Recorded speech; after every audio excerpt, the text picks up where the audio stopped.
know that you can make that decision of what you desire and what you want to do. And hello, this is Teresa.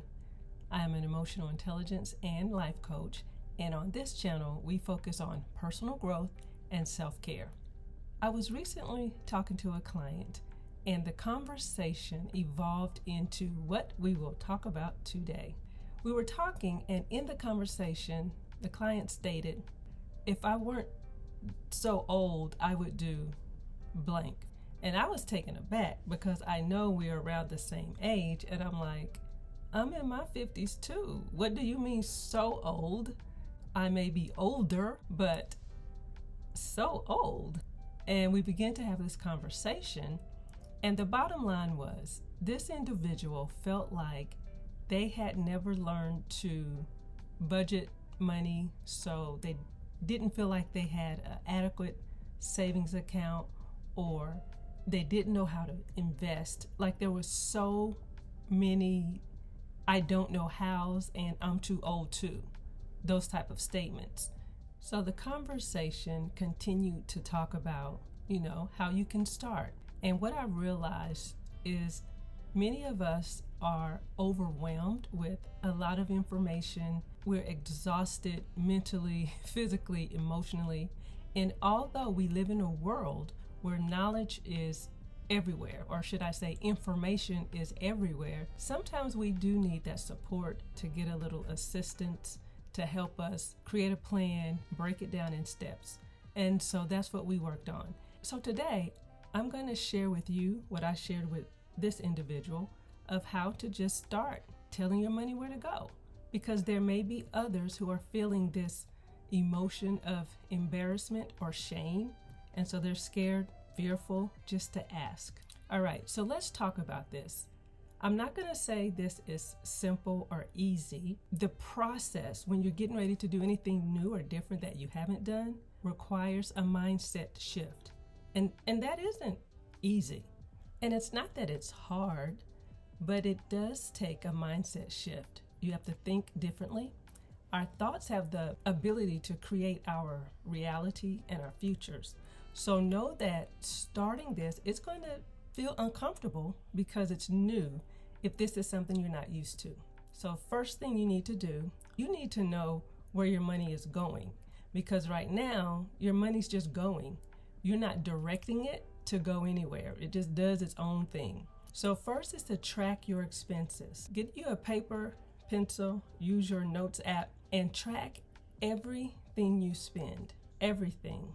Be honest with yourself. Write it down, whether it's a cup of coffee, a subscription, you're paying your utility bill. Just keep a running list of the item, the amount, and the date. Track your expenses. You have to know where your money is going so we can then create that plan of telling it where to go. And you will do this daily. Don't wait to the end of the week, the end of the month, because it can become overwhelming. So when you're starting this process, when it's something that's new for you, small steps are required. And so the small step is to track your expenses daily.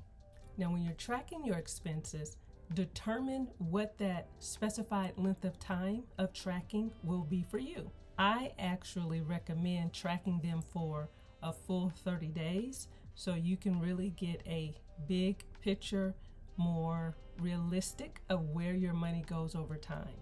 So the next thing, after you have spent, let's just say 30 days of diligently tracking your expenses daily, the next thing I want you to do is write out to the left or the right.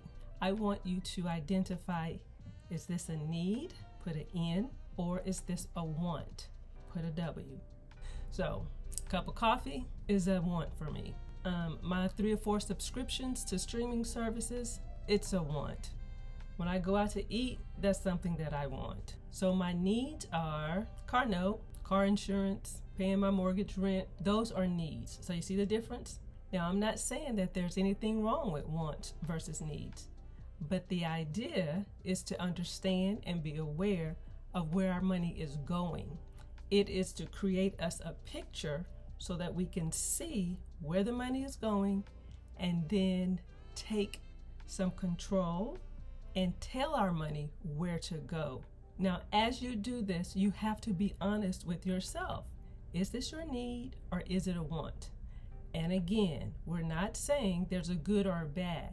We are identifying simply so we can be aware, which will guide the choices and decisions that we make. Now, what I want you to do is I want you to think about what are your financial goals? And you may have never thought about financial goals before. You just spend money. If you're already overwhelmed with starting this process, we want to keep it simple. So what is a very simple goal that you can easily achieve quickly? Maybe you want to save $500. So let's start there. I want to save $500. For what? Let's attach it to a purpose. I want to save $500 as a beginning of my emergency fund. I want to have some money to the side just in case something happens and I need new tires. So now you have this goal. I want to save $500 by when? It's different for everyone. You may say 2 weeks, 3 weeks, a month, but think of a relatable goal for you. Now you have a financial goal. So now you have begun to track your expenses. You've identified your wants from your needs. You've created that financial goal. So now get you a sheet of paper or your app, whatever works for you. I want you to write down your paydays and your net pay.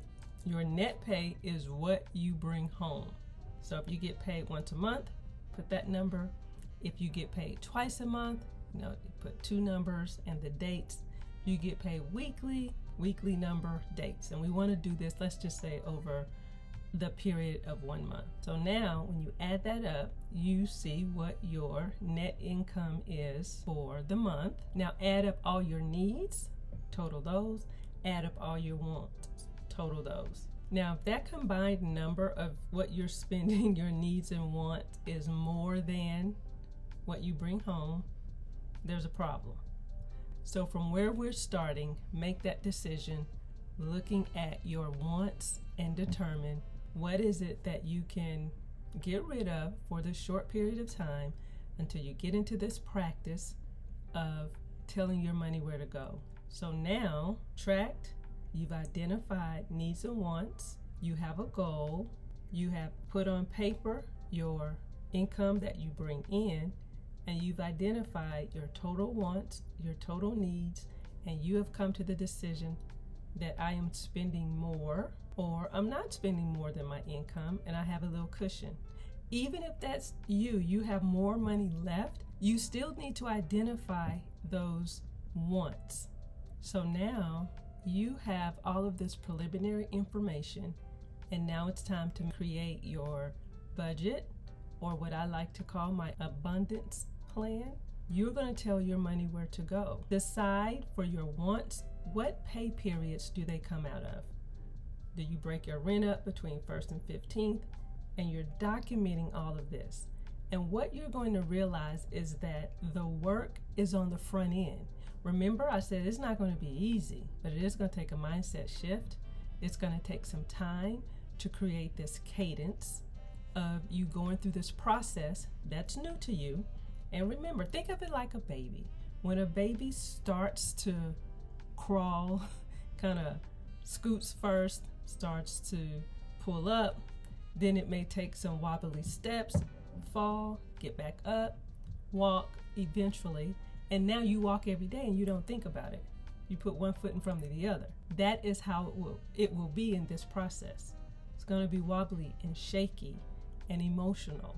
And understand that emotions are not good or bad. They are there. Feel that emotion, move through it, and remain diligent. Remaining diligent daily during these small steps will get you to the process of having this budget.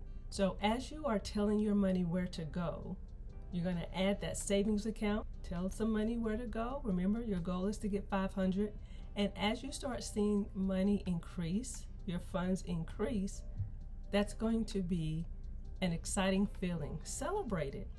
And you don't have to spend money to celebrate. You can put some music on and dance. that's a celebration. But acknowledge throughout this whole process, acknowledge those small milestones that you are making because it's new to you. It's something new. Celebrate yourself along the way. As you're going through this process, when you get to setting your budget and identifying and telling your money, I want you to go here to pay these needs. I'm going to set aside only this amount for eating out for the month. I'm going to set aside this amount to go into my savings account. Or even you can set up different accounts. I'm going to set aside this amount to save for a birthday, a trip, whatever that is.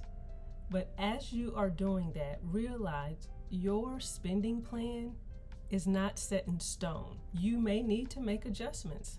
Life happens. You just make that adjustment and you continue. You don't beat yourself up about it, but you continue forward on the journey. So I hope this has been helpful, and I want you to understand you are never too old for anything. Do not allow that mindset to keep you in this box. Know that you can make that decision of what you desire and what you want to do. So thank you for watching. And if this information was valuable to you, share it with one of your friends. Like and subscribe to the channel for more information. Remember, it's a journey. Thank you. I'll see you next time.